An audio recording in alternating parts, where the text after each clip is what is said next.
Bien évidemment, la dynamique du commerce extérieur de notre pays reste le principal catalyseur de Marsam Maroc. Maintenant, l'opérateur portuaire dispose effectivement d'un certain nombre de relais de croissance qui devraient soutenir son développement futur, notamment au niveau de l'activité transportement. Il devrait justement continuer à offrir un potentiel de croissance important sur les prochaines années. Donc je rappelle que Tanger Alliance a déjà atteint en 2023 la capacité de 1,5 million de VP, qui était initialement prévue pour 2025. Et pour l'année en cours, on prévoit une capacité projetée aux alentours de 1,7 million de VP. Donc Marsam Maroc devrait également profiter à moyen terme de la mise en service du port de Nador West Med, qui est prévue pour fin 2024, et ce bien sûr en cas d'obtention de concession sur ce projet, qui aurait déjà atteint un taux d'avancement intéressant aux alentours de 96%. Donc destiné notamment au transbordement des conteneurs et des produits énergétiques, le port devrait démarrer avec une capacité de près de 3,5 millions de VP et 25 millions de tonnes d'hydrocarbures pour atteindre à terme une capacité estimée à peu près 15 millions de VP et près de 55 millions de tonnes d'hydrocarbures. Donc à plus long terme, le port de Dakhla Atlantique, qui est prévu à horizon 2029, devrait offrir de nouveaux relais de croissance au secteur portuaire avec un trafic annuel prévisionnel de 55 millions de tonnes, ce qui devrait permettre le traitement de 5 millions de tonnes de vrac liquide, 25 millions de tonnes de marchandises et de vrac solide et 1 million de conteneurs.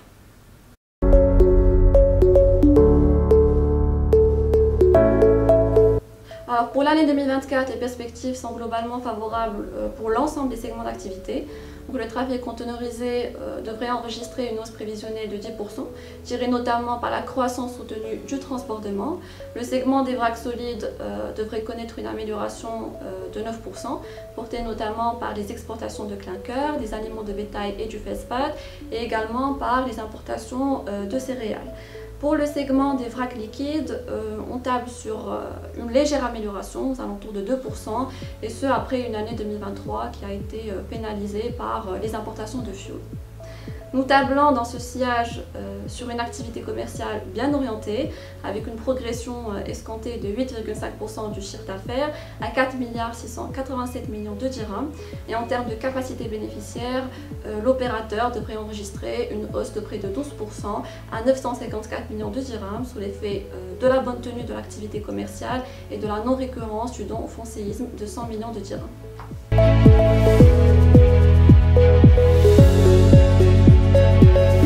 Nous recommandons d'accumuler le titre dans les portefeuilles avec un cours cible de 321 dirhams, soit un upside de 12%.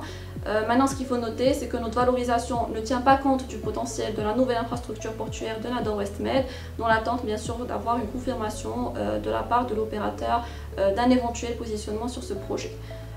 Nous avons quand même fait une simulation pour justement voir l'impact de Nador West Med sur notre valorisation. Donc si on retient une enveloppe budgétaire de près de 1 milliard de dirhams et des flux additionnels estimés à 1,25 milliard de dirhams en année terminale, notre cours cible ressortirait à 360 dirhams avec un TCAM chiffre d'affaires de 7,1% pour les 10 prochaines années.